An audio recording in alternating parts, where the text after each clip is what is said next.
What's going on, guys? JSGC Football here, and we are here for another video. By popular demand, people have been requesting, JSGC, why don't you go and have a look at transfers happening outside of Manchester City? Well, here we are. Premier League transfers, a Premier League transfer update for you guys. Going to be rolling this as a little series, so this is episode 1. Going to be rolling this throughout the summer transfer window, so you want to stay up to date with all the deals, not just with Manchester City, but all the Premier League clubs, with all the big deals that people are talking about. Then do make sure you have subscribed. Leave a thumbs up as well if you do enjoy this video, and also don't forget, let me know what you think of these transfers in the comments below. So let's crack on then with this video. I'm going to start off first. I've got a little order list that I'm going to run this in.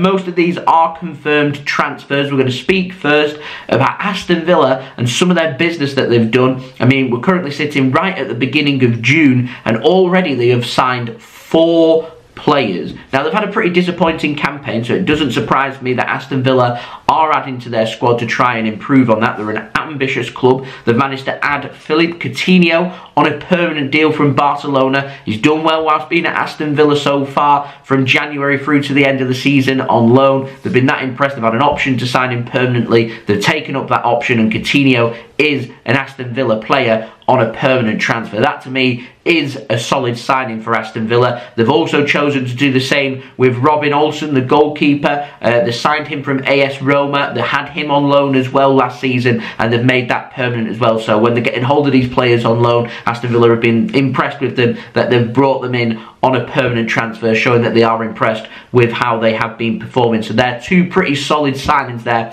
for Aston Villa. They've also made a couple more additions as well. The first of them is Boubacar Kamara, signed him from Marseille. Another solid signing there. I'm interested to see how he performs in the Premier League. He has done well in Liga 1, so it'll be interesting to see how he slots in with Steven Gerrard's team at Aston Villa. And then their most shrewd bit of business, and I'm very impressed with this last one, is the signing of Diego Carlos from Sevilla. He's a centre-back. He's a solid signing. He's made a really good partner at Sevilla, Diego Carlos has. So he's a very good centre-back, and they've made themselves a quality addition there in Diego Carlos. And once upon a time, he was linked with Manchester City a couple of summers back before we signed Ruben Diaz, but he was one of our contingencies. But every single one of them 4 signings that Aston Villa have made there, in my opinion, are all good, solid signings. So Aston Villa striking very early in the transfer window. I mean, factually, the transfer market isn't open until June 9th. It's not even open yet. They've managed to add themselves 4 solid signings there. Anyway, moving on. Chelsea, they've lost Antonio Rudiger. He has left for free. Been getting linked with just about every single top European club. Well, he has signed, surprise, surprise, for Real Madrid on a free contract. He's going to help boost their numbers at centre-back there, so Real Madrid won't have as many defensive crises is what they'll be hoping for next season, and Chelsea lose themselves a very aggressive centre-back in Antonio Rudiger. So Chelsea are going to need to replace him going into the summer. It'll be interesting to see with their takeover just how much money they've got to spend and who they're going to replace Rudiger with. That's a bit of a loss though for Chelsea. Moving on, Fabio Carvalho was linked with Liverpool back in January from Fulham. The deal collapsed on transfer deadline day back in the winter. However, Liverpool have managed to rectify that and have struck very early here in the summer transfer window, and they have made that permanent signing of Fabio Carvalho from Fulham that they wanted to do. He's been added to their numbers. Be interesting to see how Liverpool are going to utilise Carvalho in and around their team, because Carvalho is only young. It'll be interesting to see just where he slots into the team. Can he compete for some minutes? Will Liverpool maybe have in mind of him around the first team squad for a season and loan him out? Are they going to think we can get him performing over 2 or 3 seasons and integrate him into the squad?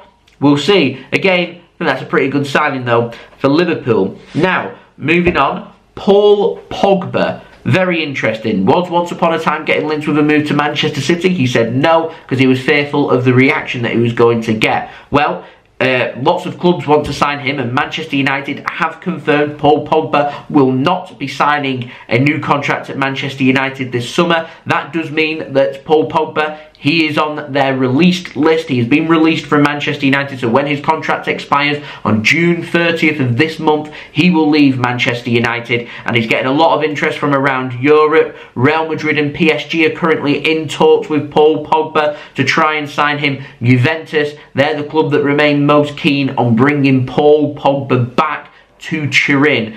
Interesting, Pogba's gone from Manchester United to Juventus, back to Manchester United, then back to Juventus. Now, Juventus signed Paul Pogba for free from Manchester United, sold him to Manchester United for £80 million. They signed a player that they released for £80 million, who they're releasing again for free to go back to Juventus.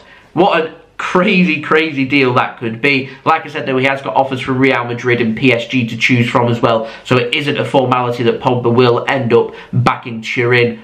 We'll see. And speaking of Manchester United, they've also announced that Juan, Jesse Lingard and Edinson Cavani have all been released from Manchester United as well, in what I'm expecting to be a pretty busy summer for Manchester United. Under new management with Erik ten Hag, he's going to want to bring in players that can play his passing style philosophy, players that are going to work hard for the team, that are going to drop deeper when they need to, that are going to do a lot of running and a lot of movement and a lot of passing. So it'll be interesting to see not only who Manchester United sign, but how much money they're going to spend to sign these players as well, because at the moment Manchester United are far away from some of the other teams in the Premier League, including Manchester City and Liverpool, which I know is paining Manchester United fans. Now, moving on, Tottenham Hotspur have done themselves a very good bit of shrewd business here. They have signed from Inter Milan Ivan Perisic. That's a brilliant signing for Tottenham Hotspur. Signed him for free as well. I think he's going to suit Tottenham's style of play, with that free at the back that Spurs like to play, with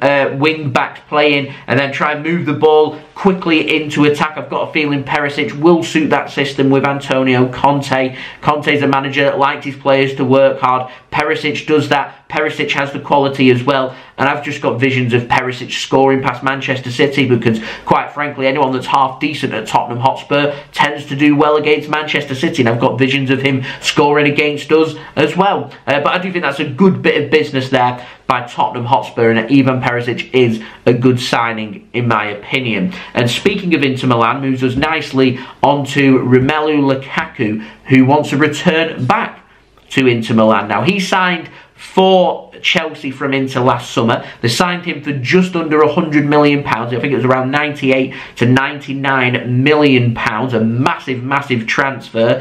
He went to Chelsea from Inter Milan, just hasn't made it happen once more in the Premier League with Chelsea. He's unsettled and apparently wants to return back to Inter Milan. And Inter Milan, they are interested in signing Lukaku. It all depends on the finances.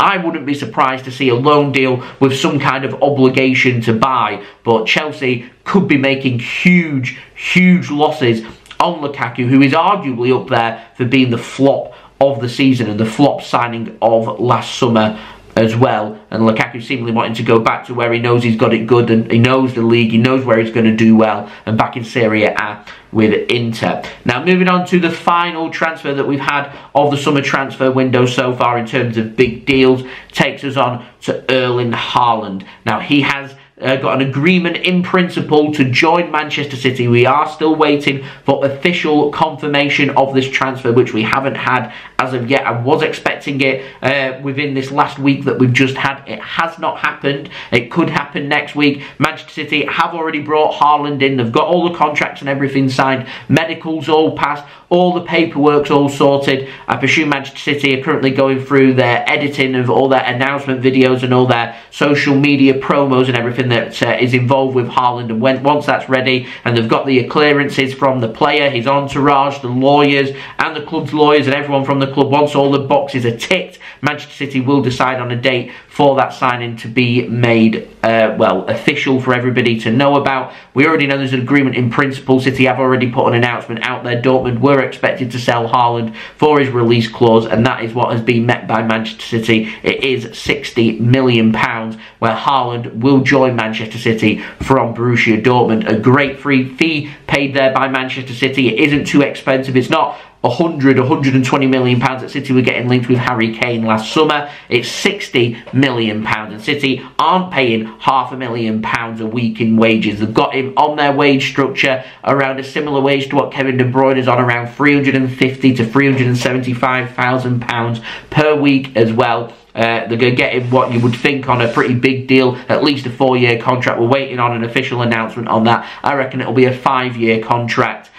So yeah, I think that's a marvellous bit of business done by Manchester City, and City are going to be a force to be reckoned with Haaland. If they can keep Haaland fit, then Man City could become a very, very unstoppable force for next season, and another good bit of business for City, and another good bit of business there for the Premier League. Quite a few clubs striking early with lots of really good signings here. So yeah, that's the latest with all them. I will keep you guys up to date. Like I said, this is episode 1. We'll have episode 2 out soon. I don't know how regular these videos are going to be. It depends on how popular they are, really. But if they are popular, I'll look to try and do them on a regular basis to keep you guys up to date with all the latest transfer news happening from around the Premier League. Like I said, it is in demand. People have been asking for it. So I'm going to be doing it over here on the JSGC football channel rather than my main channel, the JSGC Man City fan channel, as it is covering football rather than just Manchester City. So if you are new around here and you haven't already, make sure you do subscribe. Going to be doing plenty more transfer videos for you guys to enjoy. Leave a thumbs up as well if you do enjoy this video. Let me know your thoughts